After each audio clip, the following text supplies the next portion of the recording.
छोटा सा सवाल मैंने पूछना है सर, मुद्दई को हर पेशी भी आना पड़ेगा उधर?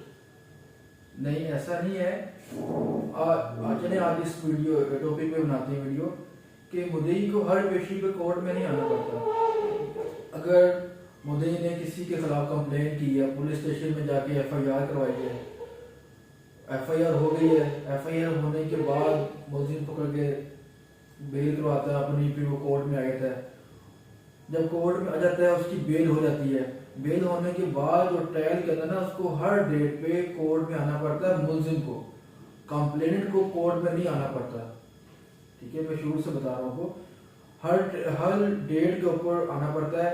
अगर किसी डेट पे या बीमार है वो, या कोई इसको इमरजेंसी है, उसके लिए हाजिरी माफी की दरख्वास्त वकील साहब जो है वो बताएगा, वकील साहब को दे देंगे।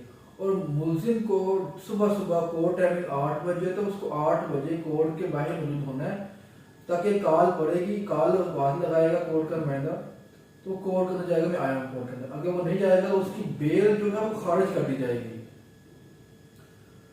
दूसरा ये कि जब एविडेंस आती है, एविडेंस पे मुद्दई को कोर्ट में लाजमी आना है। कोर्ट में आके मुद्दई को उसने एविडेंस देगा, अपनी जो जो विटनेस में नाम लिखे होंगे वो सब आके कोर्ट में बयान देंगे।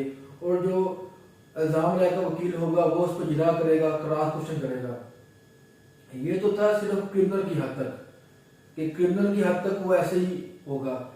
अभी आ जाते हैं फैमिली केसेस की। फैमिली केस जब फाइल करते हैं, लड़का या लड़की की जवाब देना हो, वो वकालतनामा वकील साहब साइन करवा लेंगे, फिर वो जवाब बना के या प्लेट दवा बना के कोर्ट में फाइल कर देंगे। उसमें लड़का या लड़की को आने की जरूरत नहीं है।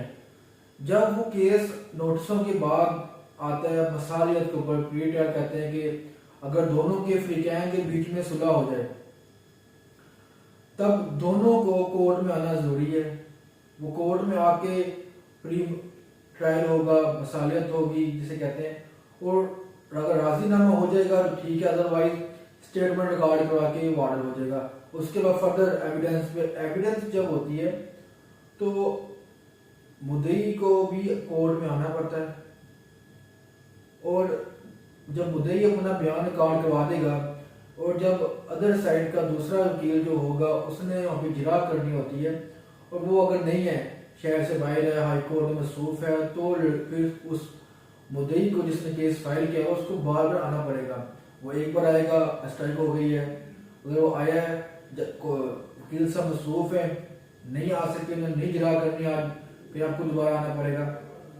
इसी तरह जब उस लड़के की बारी आएगी जिसने जवाब दिया हुआ है, तो उसको भी कोर्ट के अंदर आना पड़ेगा जब एविडेंस का टाइम आ जाएगा। एक टाइम मसालियत के टाइम पे उसको आना पड़ेगा, दूसरा ये जब एविडेंस का टाइम होगा तब भी पार्टी को कोर्ट में आके बयान देना पड़ेगा। अगर स्ट्राइक है तब दोबारा आना पड़ेगा, और किसी वजह से कोर्ट में प्रोसीडिंग नहीं हुई है, जज साहब ने नहीं एविडेंस दी है, तब भी दोबारा आना पड़ेगा। थर्ड ये कि सिविल प्रॉपर्टी के मैटर जो होते हैं, लेन देन होता है, एग्रीमेंट होता है, या चेक के मामला होते हैं, या suit for recovery of payment, या कुछ भी ऐसे जो सिविल के अंदर बनते हैं, उसके अंदर भी मुद्दई को आना जरूरी नहीं है। केस जब फाइल कर देंगे हम, जब वो उसका टाइम आता है या कोर्ट का ऑर्डर होता है, जैसे कि ड्यूरिंग ट्रायल के अंदर अदर साइड के वकील ने कहा कि मुद्दई फोत हो चुका है, तो जज साहब ऑर्डर करेंगे, अगर मुद्दई जिंदा है तो उसको कोर्ट के अंदर इन पर्सन पेश करें। कोर्ट ऑर्डर हो गया तो मुद्दई को आना कोर्ट में जरूरी है। अदरवाइज जब एविडेंस आती है, एविडेंस के अंदर कोर्ट में वो आए, अपने एविडेंस दे, फिर दूसरा वकील आके उसके ऊपर जिरा करेगा, तब उसका आना जरूरी है। और इसका वही प्रोसीजर, अगर स्ट्राइक हो जाएगी तो उसको नेक्स्ट डेट पे आना पड़ेगा। अब कुछ वाकया हो गया है, जज साहब ने एविडेंस नहीं ली है, रश और वर्क था, तब भी उसको बार बार कोर्ट में आना पड़ेगा, अदरवाइज उसको कोर्ट में आना नहीं पड़ेगा। अदरवाइज वकील साहब भी आपकी सारी प्रोसीडिंग जो है वो करते रहते हैं, हर डेट पे जाते हैं वो। जब आपका केस कोर्ट में फाइल हो तो आपको चाहिए कि हर डेट के ऊपर अपने वकील साहब से कांटेक्ट करें। अगर आपके पास टाइम हो तो उनके पास ऑफिस में चले जाएं, उनसे अपने केस की पूछें कि इस डेट के ऊपर क्या ऑर्डर हुआ, क्या डायरी लिखी गई इसकी, ताकि आपके इल्म के अंदर हो कि इस डेट पे हर डेट पे क्या हो रहा है। अगर आप नहीं जा सकते तो आप फोन करके उनसे पूछ लेंगे इस डेट पे क्या कार्रवाई हुई थी, क्या ऑर्डर हुआ है, क्या फर्दर क्या होगा नेक्स्ट डेट के ऊपर, ताकि आपके इल्म के अंदर हो कि फर्दर हमने कोर्ट में जाके क्या करना है, कौन सा डॉक्यूमेंट पेश करना है हमने, या एविडेंस है या कोई स्टे की प्रोसीडिंग करनी है, ताकि आपके इल्म के अंदर हो। अक्सर होता है ऐसे है कि जब एविडेंस होती है, अगर बता दिया वकील साहब ने तो वो जाते नहीं है, तो केस उनके खिलाफ हो जाता है। और क्रिमिनल केस के अंदर जब बेल करवा लेते हैं और ड्यूरिंग ट्रायल में जब इल्ज़ाम लगाया एक्यूज कोर्ट में नहीं जाता, उसको वारंट होते हैं, फिर नॉन बेल नंबर होते हैं वारंट, वो नहीं जाता, उसके बाद उसको कोर्ट इश्तिहारी कर देता है।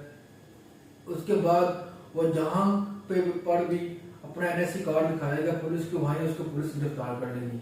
इसलिए इल्ज़ाम लगाएगा तो हर डेट के ऊपर ट्रायल में आना जरूरी है, और बेल के अंदर भी हर डेट पे उसको आना कोर्ट में जरूरी है। बेल कंफर्म हो जाती है इस तरह ट्रायल के अंदर, जब तक वो केस खत्म या ऑर्डर वो नहीं होता तब तक।